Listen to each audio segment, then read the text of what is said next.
Sabe o que tá passando, Luigi? O quê? O tempo. Ai, meu Deus. Olha lá, passou de novo. Ai, meu Deus. Passou o tempo de novo. Sejam muito bem-vindos ao Me Diga Algo Que Eu Não Sei. Hoje um episódio muito especial, um tema, assim, a gente foi nerd, hein? A gente foi estudioso dessa vez. Essa a gente foi, né, Ju? A gente foi assim, ó, fundo no assunto. Exatamente, a gente pegou a aulinha de física hoje para conversar com vocês, porque nós vamos falar sobre o tempo. Para o episódio de hoje, como o tema é muito denso, a gente vai falar sobre coisas muito específicas, nós não temos convidados. Como a RuPaul fala, just family hoje. Só eu e o Luigi para conversar sobre o tempo. E olha, a gente tem muita coisa para falar. Mas antes de começar os assuntos, eu queria deixar claro que nem eu, nem o Luigi somos físicos, cientistas, enfim. E nem o Dan, que roteirizou o episódio. Nós três somos apenas curiosos. Então, por favor, se caso a gente errar algum fato, avisa a gente no Instagram, que nos próximos episódios a gente corrige, tranquilamente. Enfim, vamos começar, Lu? Vamos sim, só um adendo também, que nós somos curiosos com diploma de comunicação. Só pra avisar aí que a gente é profissional no assunto, né? Mas não no assunto física, no assunto comunicação. Exatamente. Bom, o primeiro fato que a gente vai falar é sobre o que é o tempo. Bom, afinal, às vezes você não tá muito ligado nisso, mas o tempo é o nome que a gente dá à duração relativa das coisas. É a noção de relatividade que nos faz criar o conceito de rápido, devagar, demorado, além de construir o que chamamos de passado, presente e futuro. E o ser humano começou a contar o tempo desde sempre. Isso parece um pouco vago, mas é a verdade, porque desde que o ser humano alcançou uma percepção aguçada do mundo ao seu redor, contar o tempo se tornou parte do dia a dia. Até por questões de sobrevivência. Descobertas arqueológicas indicam que todas as civilizações mais primitivas tinham o seu jeito de contar o tempo. Então, no começo de tudo, a medição do tempo era uma tarefa bem mais instintiva, digamos assim, né? Não tinha relógio, claro, mas o pessoal do período paleolítico já prestava atenção nas estações do ano, nos movimentos dos astros, para saber qual que era a época do ano. Isso era importante para eles por caça, né, por pesca, já porque tem animais que migram durante o inverno, peixes que têm ciclos diferentes. Então eles faziam isso para contar o tempo. Quando a gente fala aqui em ano, a gente coloca umas aspas, muitas aspas em cima do ano, porque nessa época o conceito de dividir o tempo em ano não existia, né? Eles não contavam 1, 2, 3 anos, era só estações do tempo e períodos da vida. No período neolítico, quando o ser humano começou a exercer a agricultura, observar a passagem do tempo também se tornou importante para saber quais épocas eram melhor para cultivar quais vegetais. Que doideira. Muito doideira. Não imaginar uma época que não se contava o tempo. Não tinha um relógio das horas, não tinha data. É tipo um Big Brother, né? Como que se chega? Bom, é que aí eles chegavam, que eu pensei assim, como que eles faziam com o Natal? Aí começa, tipo assim, segunda lua do inverno. Aí, eu acho que eles faziam isso, acho que provavelmente, né? Faz sentido, não faz? Exato. E é o papo do nosso próximo tópico. As pessoas contavam o tempo da forma mais simples possível, que era observando as fases da lua e fazendo marcações com gravetos e ossos, por exemplo.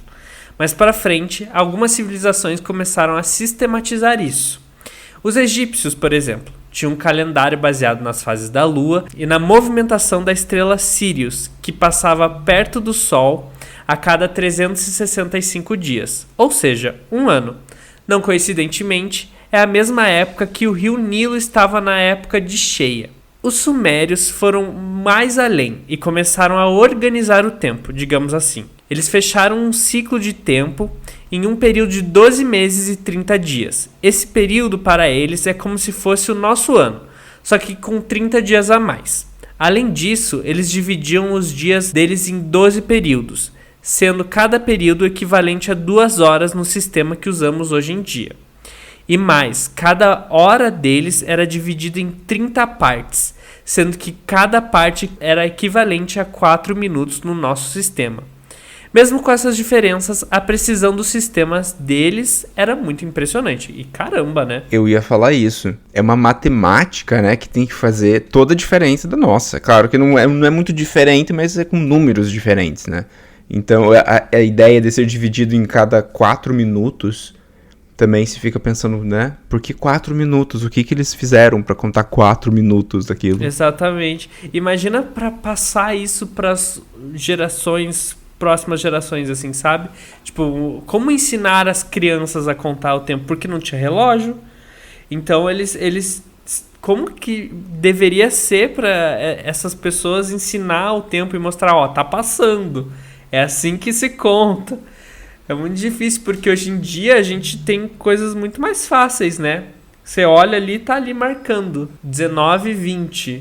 Hoje em dia, você fala com a Siri, ela te dá horário em qualquer lugar do mundo, né? Exato. E converte, é muito mais prático. E falando em relógio que a gente usa hoje, o primeiro relógio conhecido foi o relógio de sol, que foi criado pelos babilônios mais ou menos 5.000 anos antes de Cristo. E em 3.500 anos antes de Cristo, quem criou um tipo de relógio foram os egípcios, que é conhecido como a clepsidra.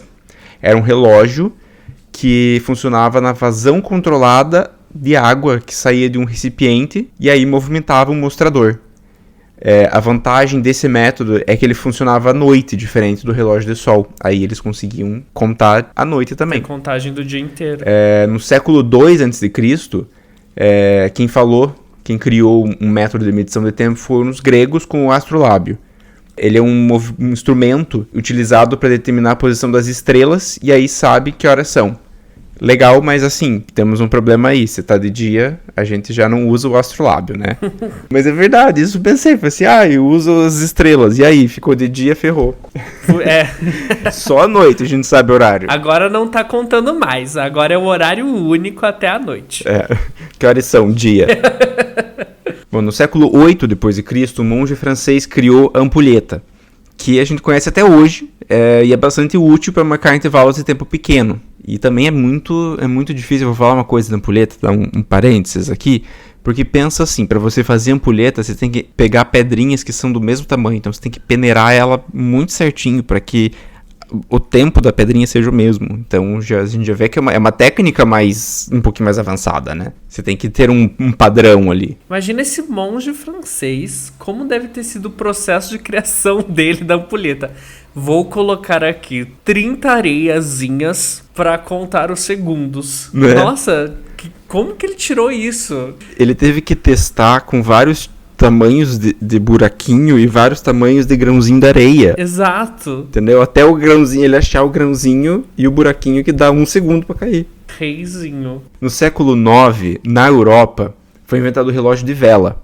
Ele era mais simples, né? O relógio com marcação era uma vela com marcação que ia derretendo à medida que a vela ia queimando e assim mostrando quanto tempo passou. Ele é tão simples que há quem diga que foi inventado até antes do século IX, porque já existiam velas e é bem provável, porque se você fizer um risquinho, você pode fazer até hoje. Se você não tiver um relógio, você pega uma vela, você faz marquinhas na vela, como uma vela de 7 dias, fica 7 dias ali de relógio, pronto, contando o tempo. Contando o tempo. O primeiro relógio mecânico surgiu na Europa no século XIV, lá por 1300 e pouquinho, mas só foi se popularizar no século XVIII, lá por 1700 e bolinhas. Os primeiros modelos funcionavam por sistema de engrenagem, que não era muito preciso, e aí foi sendo aprimorado ao longo dos séculos e anos que se passaram, e hoje a gente tem, até hoje em dia, relógios caríssimos, que são muito precisos, relógios que viram joias. Até a geladeira tem horas. Até a geladeira tem horas. Chegamos nesse ponto.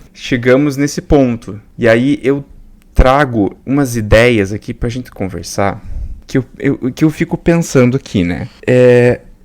Como que a gente mede o tempo, né? Atualmente, assim, 2022, chegamos aqui, depois de todo esse progresso, quanto que é um segundo? Juliano, você sabe quanto é um segundo? Eu não tenho ideia quanto é um segundo, amigo. Eu sei que a gente conta o tempo de acordo com o dia, o giro da Terra no Sol. Daí a gente divide. A rotação, fatia né? ali a rotação, é isso. E aí dá as horas. Mas quanto que é 1 segundo, eu não sei. Pois é, então eu fui pesquisar isso, porque eu fiquei pensando, né?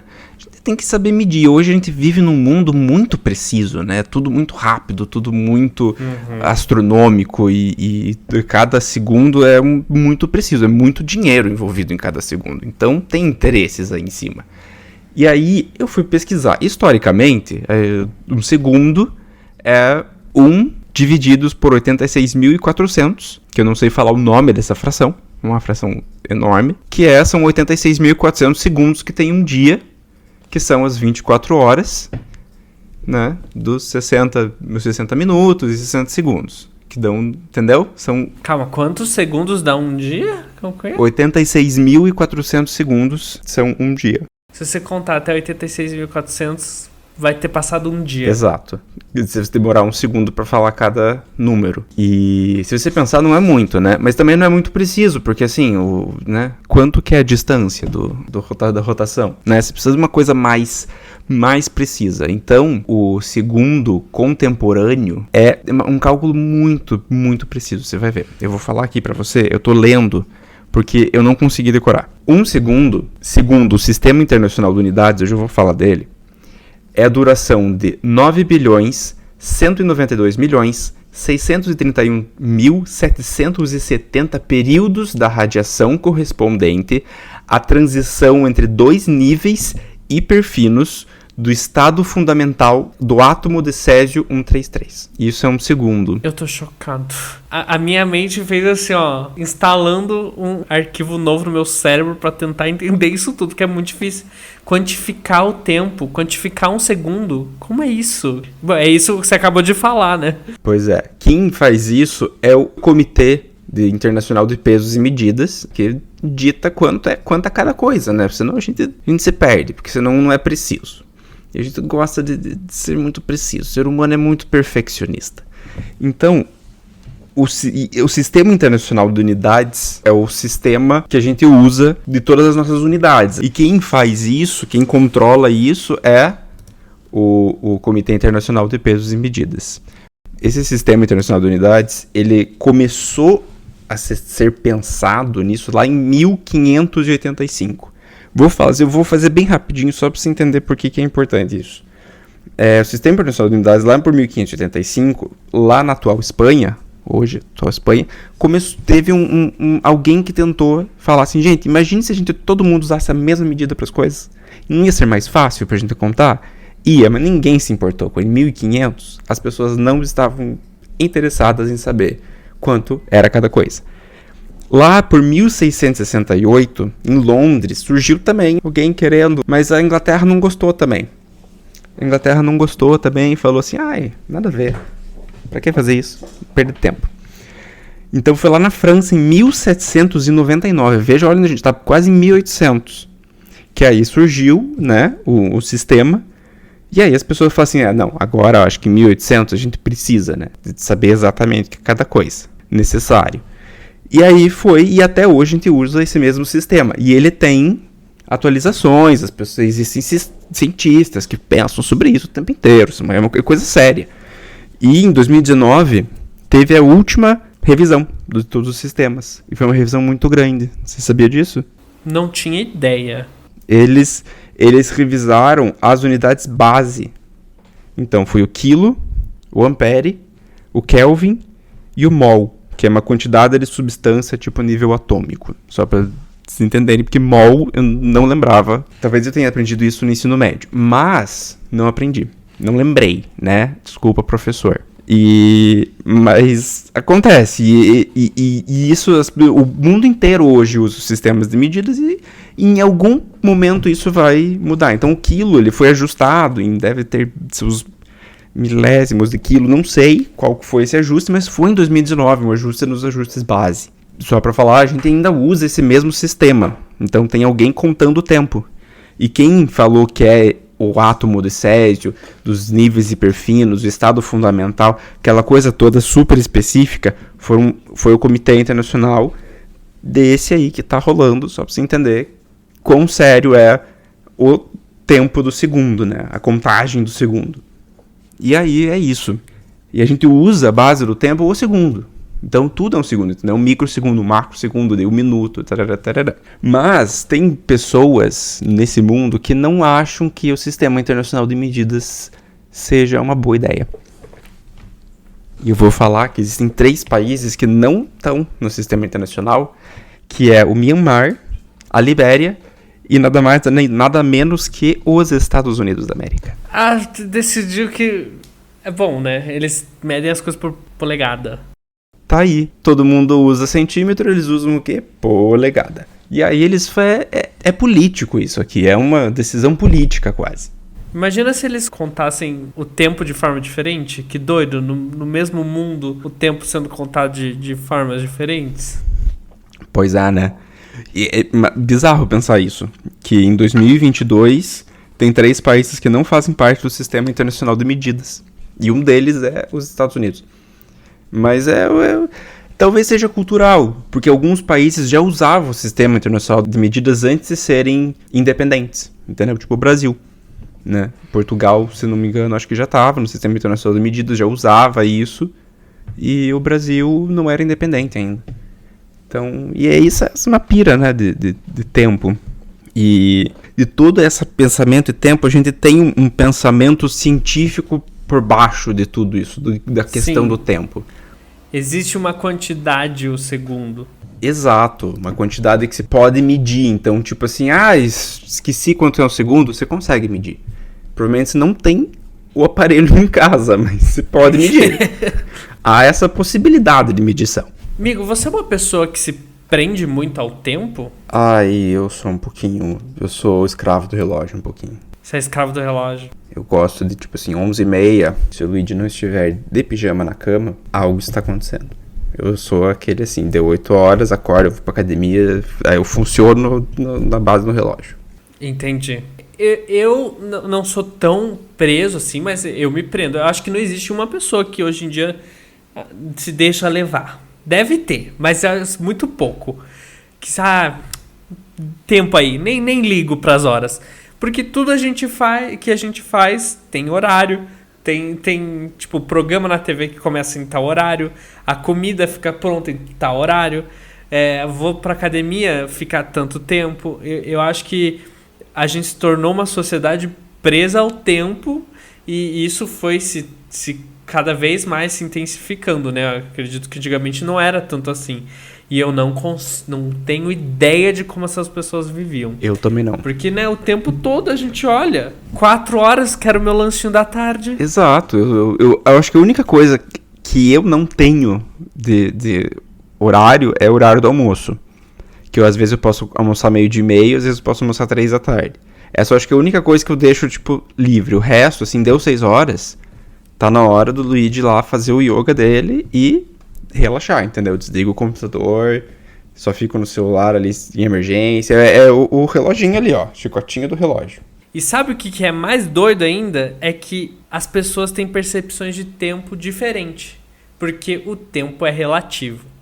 E sabe quem disse essa frase? Foi nada mais, nada menos do que o Sr. Albert Einstein. E ela foi revolucionária na forma de como a gente pensa o tempo. O que ele quis dizer com isso é que o passar do tempo depende do ponto de vista. Isso porque o tempo em si varia dependendo da velocidade e da gravidade. Dando exemplos práticos para vocês aqui. Para alguém que está parado sobre uma força de gravidade menor, o tempo passa mais rápido do que para alguém que está numa gravidade maior. Nesse exemplo, os 2 observadores estão em situações distintas, em que apesar de sentirem o tempo passar da mesma maneira, na verdade ele passa de forma diferente para cada um dos 2. Como dissemos, para um o tempo passa mais devagar e o outro mais rápido. Essa forma de como o passar do tempo varia, dependendo das condições, é chamada de dilatação do tempo. Ju, e você sabe de onde vem essa sensação que o tempo às vezes passa lento e às vezes passa rápido? Isso tem bem menos a ver com a física e bem mais a ver com a percepção individual. Quando estamos concentrados em alguma coisa, a gente não dá muita atenção pro tempo. Ele deixa o tempo passar porque o assunto agora é, né, você está trabalhando, você está lendo. Então ele às vezes passa muito rápido. Quando você está jogando videogame, pra mim isso é batata. Eu começo a jogar, E eu, nossa, tô jogando The Sims. Acabou de acontecer uma coisa. Eu falei assim, gente, como assim passaram 3 horas? E eu fiquei ali sentado no computador. Mas quando isso acontece o oposto também. Quando tem alguma coisa que não tem a nossa atenção, que a gente acha difícil, que a gente acha desconfortável, chato, entediante, a nossa tendência é querer que isso acabe logo. Então a gente fica mais atento à passagem do tempo. E a nossa ânsia para que ele passe faz parecer que a hora demorou 3. E isso faz total sentido. Quando eu vou, assim, não muito tempo atrás, durante a pandemia, fazer teste de Covid, aqui em Nova York, a gente fazia assim. Tinha o teste, era gratuito para todo mundo, mas tinha uma filona que você tinha que ficar. Para vacina também, você tinha que ficar uma filona esperando. E, cara, eu chegava naquilo, eu escutava 1, 2, 3, 4, 5 músicas do álbum todo. E falei assim, gente, não chega a minha vez. É o oposto quando eu tô jogando The Sims. Talvez eu acho que eu tenha que juntar isso. Eu vou começar a jogar The Sims na fila dos lugares. E aí a fila vai passar mais rápido. Vamos burlar o tempo. É muito doido porque eu gosto da sensação de não ver o tempo passar. Tipo, eu gosto de estar fazendo algo e não controlando o tempo. Mas ao mesmo tempo eu odeio quando eu vejo que o tempo passou muito rápido. Ou que tá passando muito devagar. Por exemplo, quando eu faço elíptico na academia, eu fico lá, às vezes 20 minutos, 30, mas parece que eu fico, assim, 3 horas naquilo. Nunca passa. Daí eu tenho que pôr algo pra me distrair. Um podcast, uma musiquinha, conversar com meu namorado, porque senão eu fico só olhando pro tempo e ele não passa. É insuportável ir na academia com o relógio no teu colo ali. É muito difícil. Parece que cada passo dura 5 segundos a mais. E é muito doido porque isso as pessoas não percebem, mas também se reflete a dias, meses. Às vezes, um mês passa super rápido. E às vezes um mês fica eterno. E a gente pensa que passou diferente, mas não, passou igual. É só que as percepções mudam. Eu acho que tem um fator muito psicológico nisso aí, porque quando você fala assim, agosto é o mês eterno, e todo agosto parece que dura um ano inteiro. E assim, todo agosto é o mesmo agosto, entendeu? Tem a mesma duração de tempo, mas e a gente fala isso, né? Chega agosto, é o mês que parece que toda vez tem uma semana a mais. Sim, mas sabe por quê? Porque não tem feriado. Ó, você viu? Agosto não tem feriado nenhum, e daí as pessoas não relaxam. Têm que trabalhar mais. Isso diz mais sobre a qualidade do nosso trabalho do que sobre a passagem do tempo, né? Se o trabalho tá muito penoso, os chefes podiam pegar mais leve, né? Exatamente. Fica aí a pedida para todos os chefes. Tratem seus funcionários com amor e carinho. Exato. Fica a dica. E o Lu trouxe uma coisa que eu acho que se encaixa muito nesse tema que a gente está falando sobre relatividade de tempo. Porque às vezes a gente acha que algo aconteceu num período de tempo, mas não, ele aconteceu bem mais perto do que a gente acha. Ou, às vezes, tem fatos que não se combinam, que passaram no mesmo período de tempo. E isso porque a gente tem uma percepção diferente do tempo, porque a gente acha que, às vezes, a coisa é muito passado, ou, às vezes, a coisa é muito no nosso presente. Enfim, amigo, introduziu o seu achado. Eu sou a pessoa que gosta de cavucar a internet para achar links e informações e referências pra gente ir mais fundo nas nossas piras e nossos assuntos aqui.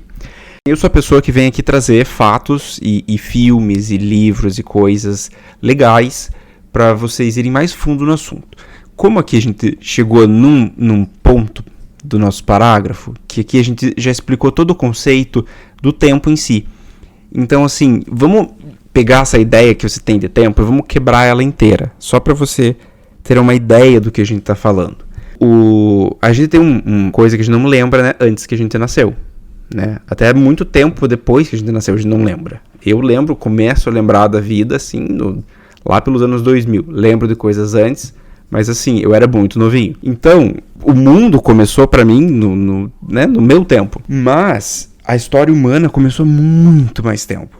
Eu fui pesquisar referências pra gente falar mais sobre o assunto. E aí eu descobri um blog chamado Stacker, que fez um post em dia 27 de março de 2019. São 50 fatos históricos que vão distorcer o teu senso de tempo.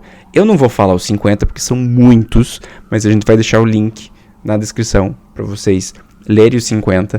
Eu vou comentar uns que eu achei mais legal. E é um dos primeiros já que eles falam, que é a última guilhotinada. Lembra da guilhotina, né? Aquele aparato de decapitação criado na França pelo Luís XIV, que eles cortavam a cabeça, colocavam a pessoa num troço de madeira e soltavam assim uma lâmina lá de cima, assim, tac, e cortava a cabeça da pessoa. Horrível. Mas enfim, a última guilhotinada da história foi depois da premiere do primeiro Star Wars. Nós estávamos assistindo Star Wars e na França alguém tinha sido decapitado com uma guilhotina. Como bárbaros! Nossa, sério. Pra você ver como o tempo é relativo. Você acha que o quê? A guilhotina foi lá atrás? Mas não, a guilhotina foi ali, ó, na premiere do Star Wars. Nossa, eu tava vendo esses dados, tem uns muito, muito doidos, muito legais. Tem, né? Tem a última abolição da escravatura foi na Mauritânia. E o iPod foi lançado antes disso. Isso é horrível. Isso não é nem um pouco legal, assim, de saber, mas é um absurdo, né? Que as pessoas no Ocidente estavam usando iPods e na Mauritânia escravos eram legais. As pessoas podiam comprar escravos. Não, horrível, horrível. Um que eu fiquei chocado, que o Picasso morreu no mesmo ano que o Pink Floyd lançou o Dark Side of the Moon. Que é tipo um álbum que as pessoas escutam hoje em dia. E claro, vem as pinturas de Picasso, mas você acha que foram dois períodos diferentes. Que Picasso morreu muito antes do que o Pink Floyd lançou esse álbum. Você já parou pra pensar que o Pablo Picasso podia ter escutado Elza Soares? Umas coisas muito doidas, como o tempo é relativo. É muito. E é doido viver num tempo que é tudo meio relativo. É engraçado, porque eu acho que a gente não cria, a gente não tem uma timeline, né? A gente não tem uma linha do tempo na nossa cabeça de tudo que acontece no mundo. Mas aí quando a gente vai ligando, a gente vai pensando como, tipo, nossa, como tem algumas coisas que nós estamos muito avançados e outras que a gente tá tão atrasado ainda. E é engraçado ver isso. Como o Império Bizantino, que era o Império Romano, né? Se tornou bizantino depois, com mudanças de nome e tal, caiu em 1453. Em 1492, a América foi descoberta. Então foi, tipo assim, entre 50 anos de diferença, assim. Até o Brasil, né? Entre o Brasil ser descoberto e a queda final do Império Bizantino. São coisas, assim, incríveis. A gente vai deixar o link nos comentários pra vocês. E aí vocês podem ir mais fundo nesse assunto, pra vocês quebrarem mais a percepção do tempo de vocês. E começar a entender que tem coisas que parecem que são muito no passado, não eram tanto no passado assim. Então tem coisas muito mais vivas, muito mais antigas do que a gente pensa. Pra vocês verem como o tempo é relativo. Mas isso daqui não é nada relativo, Luigi. Atenção a esse fato. Que eu fiquei chocado quando eu li. Que você sabia que existe um homem que já viajou no tempo de verdade? Comprovado que ele viajou? Comprovadíssimo. Meu Deus. O nome dele é Sergei Krikalev. Ele é um cosmonauta russo que passou mais de 800 dias no espaço. A princípio, não era para ele ficar tanto tempo orbitando ao redor da Terra, mas isso aconteceu por causa de uma confusão geopolítica da época da Guerra Fria. O Sergei ficou na estação espacial soviética chamada Mir. Lá a gravidade é menor. E como já falamos aqui, quanto menor a gravidade, mais rápido o tempo passa. Por isso, lá na estação espacial, o Sergei estava 0,02 segundos adiantados no tempo em relação a nós aqui da Terra. Ou seja, ele estava 0,02 segundos no futuro. Meu, que pira. Mas isso... Como que isso aconteceu? Ele passou 800 dias no céu. Primeiro, vamos contabilizar esses 800 dias, que são mais de 2 anos. Imagina, 2 anos lá. São quase 3 anos. Quase 3 anos, sim. Viajando no espaço, assim. Coitado. Vamos mandar uma pessoa no espaço pra gente prever o futuro? Dá pra fazer isso? Ele viu a Terra do futuro, então ele podia contar uma coisa nova pra gente do futuro? Bom, seria incrível, mas na verdade não. Isso porque quem estava no futuro era ele, e não nós aqui da Terra. Lembra que o passar do tempo varia dependendo de um referencial? Pois então, aqui na Terra o tempo estava passando no ritmo que nós conhecemos. Lá na estação espacial é que o tempo passava mais rápido. Isso mesmo, em 2 lugares diferentes, no mesmo momento o tempo passou de uma forma diferente. Isso porque cada um desses lugares estava ocupando um lugar diferente no espaço, e principalmente com forças gravitacionais diferentes atuando sobre eles. É a tal da dilatação do tempo. Muito complexo, mas não. Então, esse 0,2 segundos não existia aqui na Terra, porque o futuro não existe. O futuro, ele é só um pensamento, entendeu? A massa, algo palpável que dá para quantificar, isso não existe. O futuro, ele não existe. Então, esse 0,2 segundos não existia aqui na Terra. Então, ele não viu a Terra no futuro. É uma pena. E porque basicamente mudou o relógio e ele não mudou nada. Exato. Essa questão da dilatação do tempo que você falou é uma coisa que me deixou pensando, porque durante a pandemia eu senti que o tempo passou diferente. Até se você pensar assim, 2020 e 2021 foram 2 anos de pandemia, é tudo meio bagunçado ali, né? Não tem 2 anos muito separados. É claro, dependendo de cada pessoa, foi um 2020 e um 2021 muito diferente. Mas pra mim foi um 2020S, o 2021, né, como eles falam, é 2020 mais um, porque não mudou, foi um ano todo junto.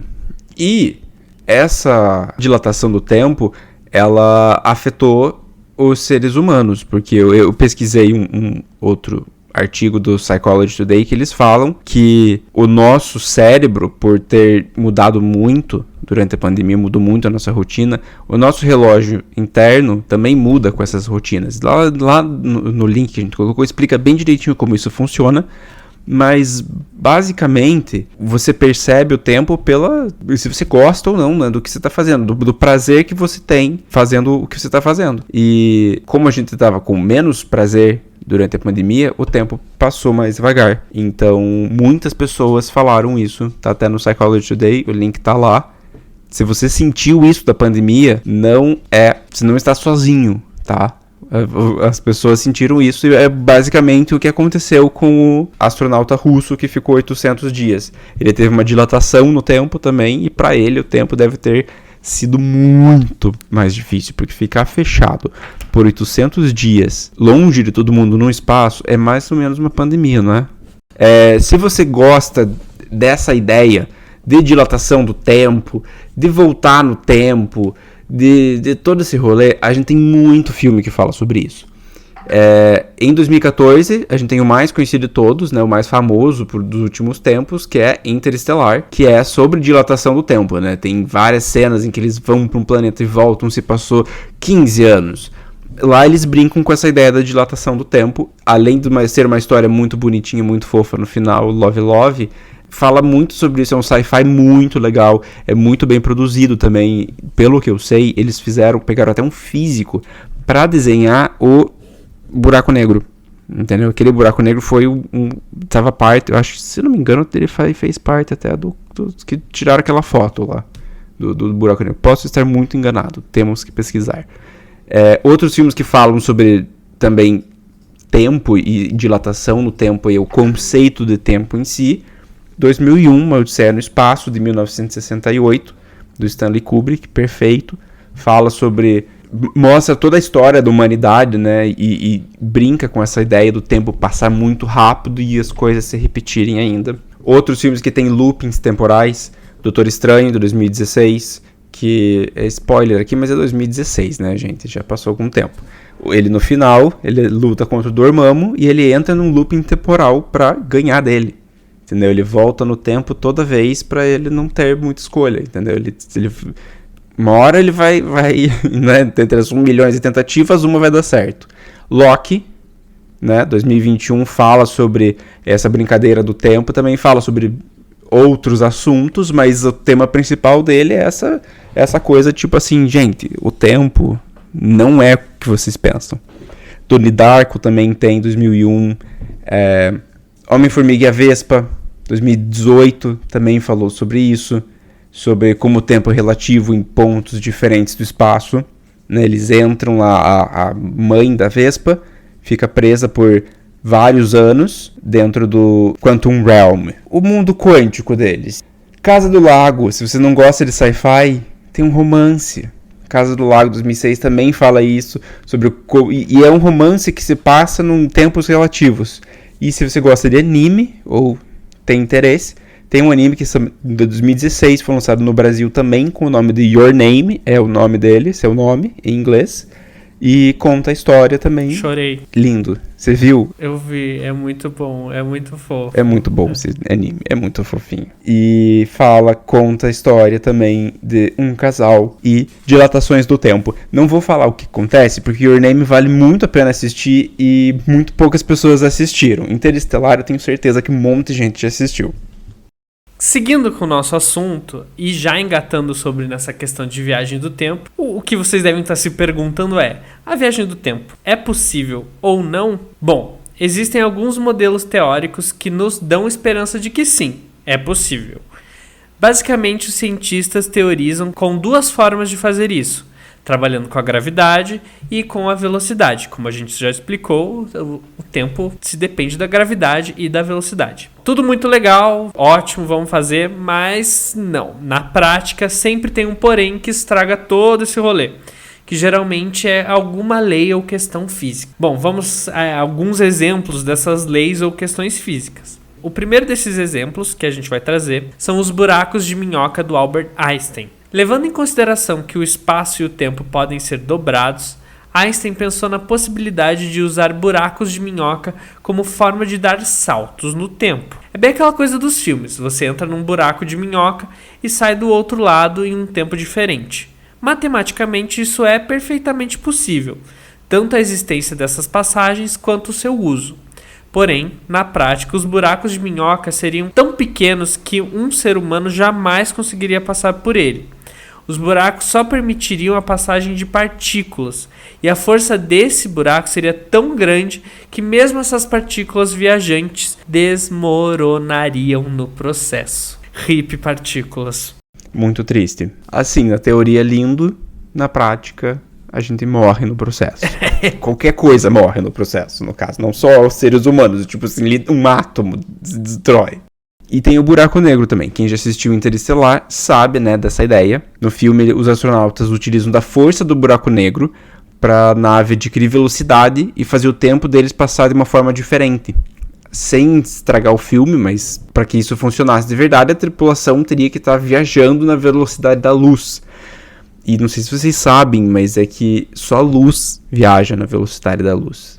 Esse é o segredo da física. E a gente não vai conseguir ter essas brincadeiras, infelizmente. Nada consegue ser mais rápido do que a velocidade da luz no vácuo. Isso porque, segundo Einstein, nessa velocidade, os objetos ficam muito pesados. Entendeu? Porque aumenta a velocidade e você aumenta a energia com ele, né? E até os fótons, que são as partículas que formam a luz, só conseguem viajar essa velocidade porque eles não têm peso nenhum. Porque qualquer coisa multiplicada por zero dá zero. Então eles não têm peso. Senão, não teria como. Não tem, infelizmente. E as máquinas do tempo, Ju? O que a gente faz com elas, então? O que a gente faz com essas máquinas do tempo, dos filmes, das histórias? Muita gente realmente pensou em fazer uma máquina do tempo. A gente tem aqui, ó, o físico Miguel Alcubierre, em 1984, jogou no ar, assim, como quem não quer nada, a ideia de que seria possível contrair o espaço-tempo à frente de uma nave para depois expandi-lo atrás dela. A nave em si não estaria em movimento, mas sim escorregaria pelo tecido do universo.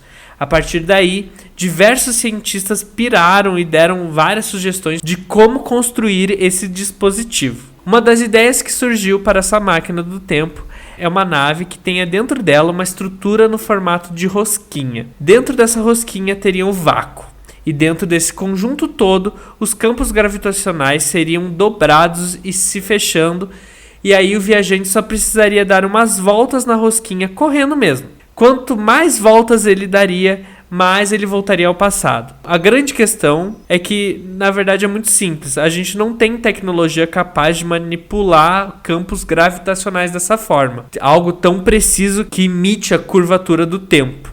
Outra ideia que eles tiveram é uma nave em formato de disco que deslizaria, como a QBR sugeriu, no tempo, no espaço-tempo, e a partir do momento que ela alcançasse uma velocidade, ela fosse empurrada pela inércia.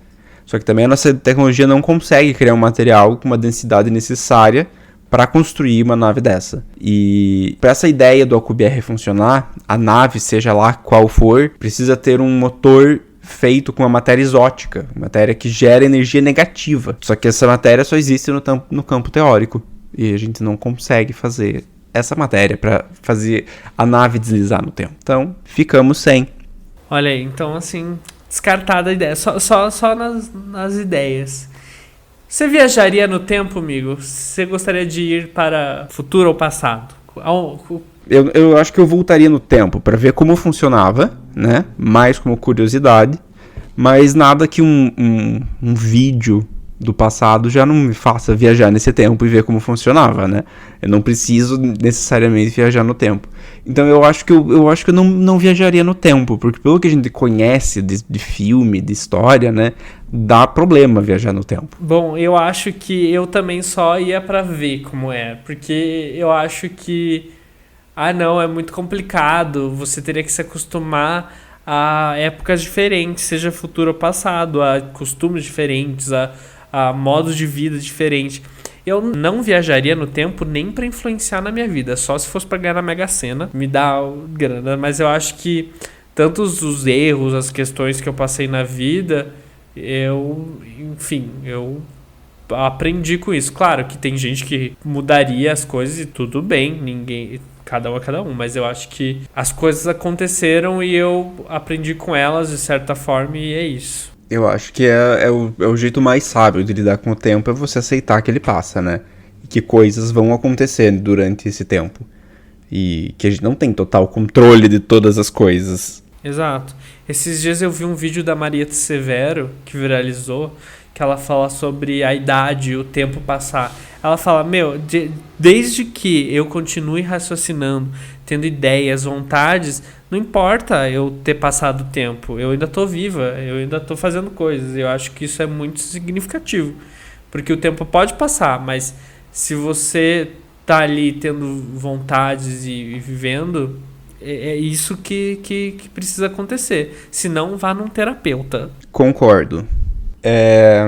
Tem muitos filmes que falam sobre viagem no tempo, né? Assim, inúmeros. Talvez o filme de viagem no tempo com a ideia da máquina do tempo é a ideia de viagem do tempo mais comum que a gente tem, né? Mais que Interestelar, que dilatação do tempo.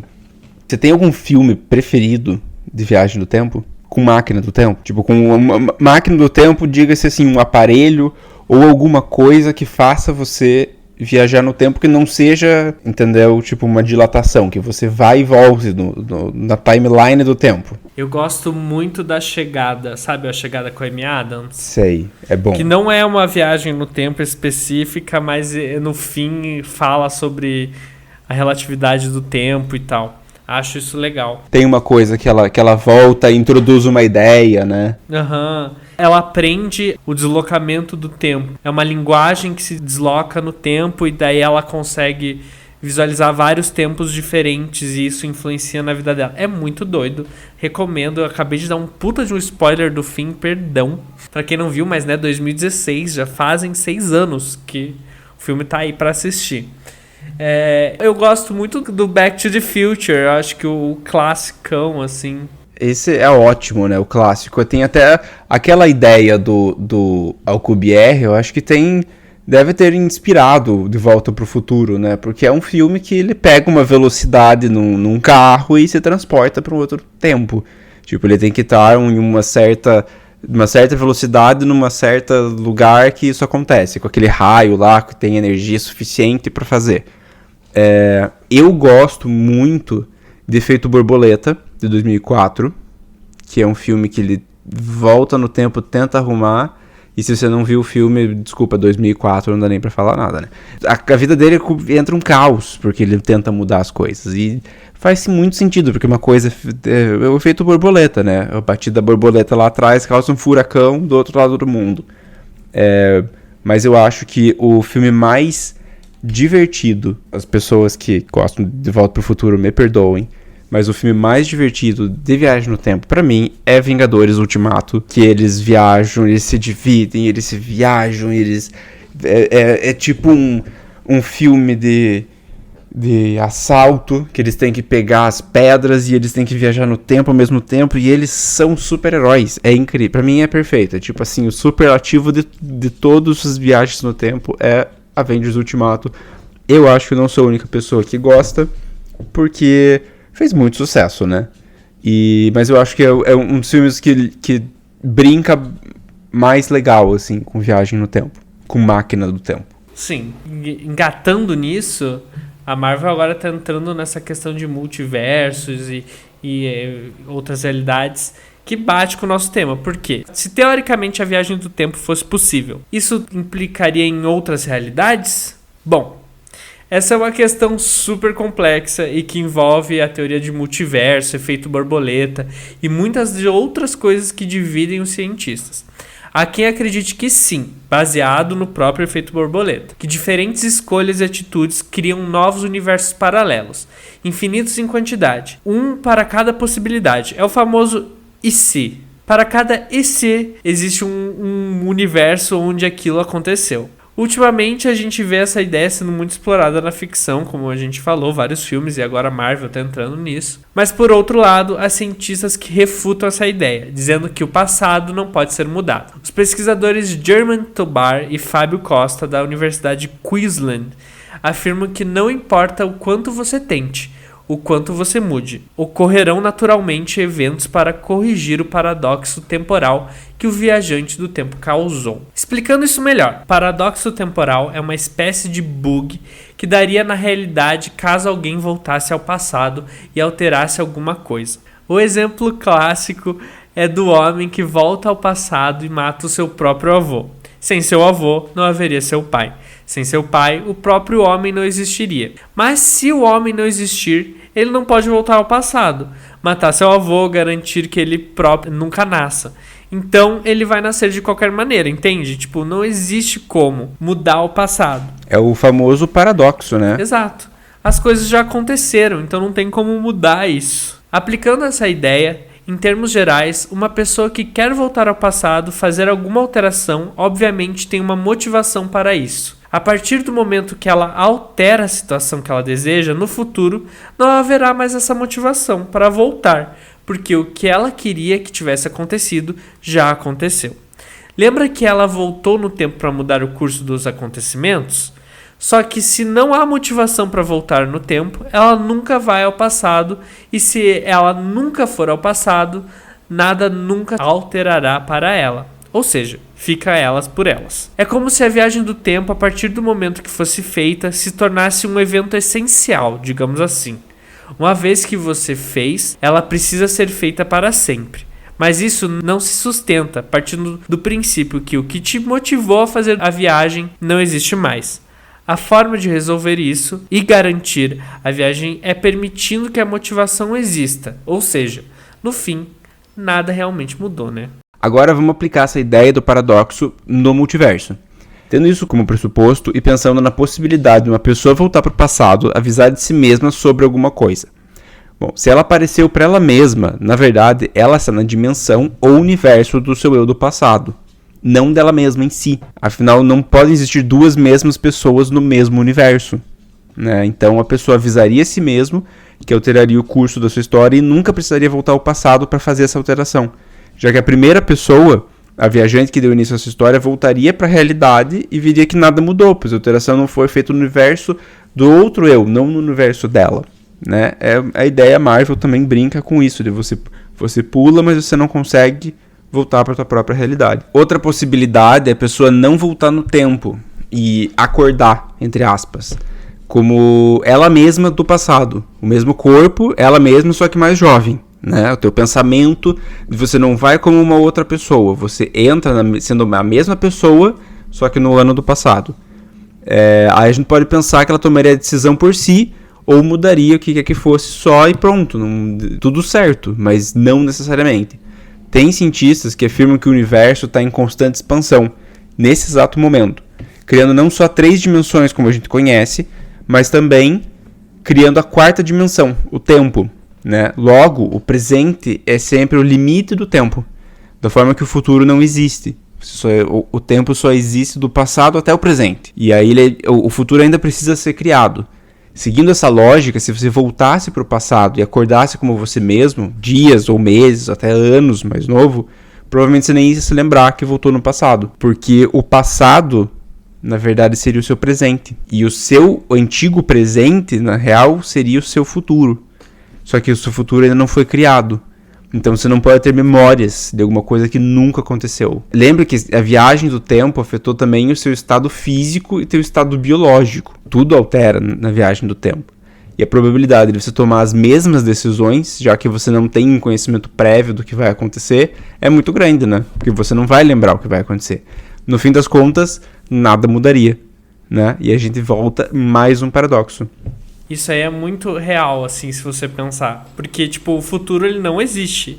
Ele é uma ideia. Então, a gente sempre tá no limite do tempo. A gente sempre tá no limite. Voltar no tempo é apagar o limite que a gente tá. Porque você tá voltando. Então, essa matéria criada, o que a gente tá criando, volta também, né? Então, você não teria a memória do futuro. E é muito doido pensar isso. Que a gente está no limite do tempo. A gente está no máximo que dá e não dá pra voltar. O limite do tempo que você falou é a mesma coisa que a Lela Lopes no limite da morte. Você não sabe o que vai acontecer. A gente não sabe. Entendeu? O Fusca vai rodar. Se você voltar no tempo, o Fusca continua rodando. Porque você vai tomar a decisão para o Fusca rodar. Stephen Hawking disse no seu livro Buracos Negros, Universos, Bebês e Outros Ensaios: a melhor evidência que temos de que a viagem do tempo não é possível e nunca será é que nós nunca fomos invadidos por hordas de turistas vindas do futuro. Isso é muito real. Não tem, tipo, uma galera ali, ó, saindo do nada. Olá, somos de 2050. A gente não tem como ir pro futuro. E nem ir voltar. Porque se fosse possível, a gente já saberia. Então, essa frase, quando eu li, depois que o Dan mandou a pesquisa, mandou tudo bonitinho, vocês fizeram o roteiro e eu li isso e fiquei... Essa é a maior verdade. A maior evidência que a gente tem que viagem no tempo não é possível e nunca vai ser, é porque nunca veio um turista do futuro pro passado. Tá aí, Stephen Hawking, com vocês, reizinho. Mas, como eu não me importo com isso, porque no filme a gente quer se divertir, eu trouxe filmes. E multiverso, meu querido, a gente tá falando ultimamente de Marvel. Então, se você quer pensar em multiverso... Que é uma coisa que tá em alta agora, né? A Marvel tá trazendo essa ideia. Não, tem, além da Marvel, tem vários outros filmes sobre multiverso que estão saindo. Vi até um tweet que reunia várias produções cinematográficas que falavam sobre o multiverso. Depois te passo. Olha, vou querer saber. Tem muito filme no mundo, eu amo. E eu trouxe aqui Loki, né? Fala de multiverso, fala de tempo também. Fala de dilatação, fala de tudo. Toda a ideia do tempo, eles falam de Loki. Eles explicam também essa ideia do paradoxo do futuro, do passado, que você volta a outro universo. Em Avengers, né, nos Vingadores Ultimato. Em Spider-Man No Way Home, sem volta pra casa, de volta pra casa, sem casa. Qual meme você quiser do Spider-Man na sua casa, que saiu ano passado, começo desse ano, 2022. Fala também sobre viagem em multiversos. E deixa muitas perguntas abertas que só vão ser respondidas mais pra frente na Marvel. E se você não quer Marvel, o Juliano vai colocar o link do tweet com todos os filmes na descrição. Mas a A24... Se eu achar, claro. Se você achar, a gente pesquisa. E se a gente não acha, não vai ter link nenhum também. E aí você faz sua pesquisa no Twitter. Tá, que o meu tempo é caro. E, tô brincando. Tem um outro filme da A24 que fala sobre multiverso, que vai lançar agora, perto do meu aniversário, eu tô muito feliz, que é Everything Everywhere All at Once, que em tradução é tudo em todo lugar o tempo inteiro, que é sobre uma mulher que viaja entre multiversos também, e ela descobre que ela é várias pessoas. E eu não sei, eu não assisti, eu não sei o final também, não tenho nem como dar spoiler pra vocês, o trailer tá no YouTube. e vale muito a pena assistir, porque eu acho que vai ser bom. Eu não li review nenhum, eu estou falando que eu acho que vai ser bom, porque eu sou fã da A24 e eles fazem filmes bons. Bom, amigo, vamos às nossas últimas considerações. O que você acha sobre o tempo? Eu acho que o tempo, ele é confuso, ele dá um nó na nossa cabeça às vezes, e eu acho que talvez a gente não tenha chegado ainda na ideia do tempo, entendeu? Talvez a gente só tenha criado o tempo também na nossa cabeça e nada disso exista. Porque, né? Olha os paradoxos que a gente leu agora. Agora nem eu sei se eu existo. Mas, falando sobre tempo e multiverso, eu coloquei na minha bio do Twitter, se você não me segue, é @luide com D. Depois a gente coloca os links, tá tudo lá na descrição. E eu coloco que se nós vivemos em uma simulação, o multiverso é um update de software? Talvez. Essa... Talvez. Acho que sim. O multiverso vai vir junto com o botãozinho de avançar o tempo rapidinho que no The Sims. Eu acho... Então, é isso que eu tenho a dizer. Se o multiverso existe, e se nós somos uma simulação, quer dizer que o multiverso é uma atualização de software, porque até agora a gente não tinha. Ninguém tava falando, eu não lembro de falar de multiverso quando eu era pequeno.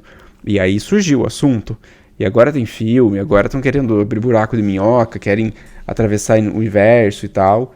E assim, eu topo, eu acho que eu sou super aberto a novas ideias, eu gosto da ideia do multiverso.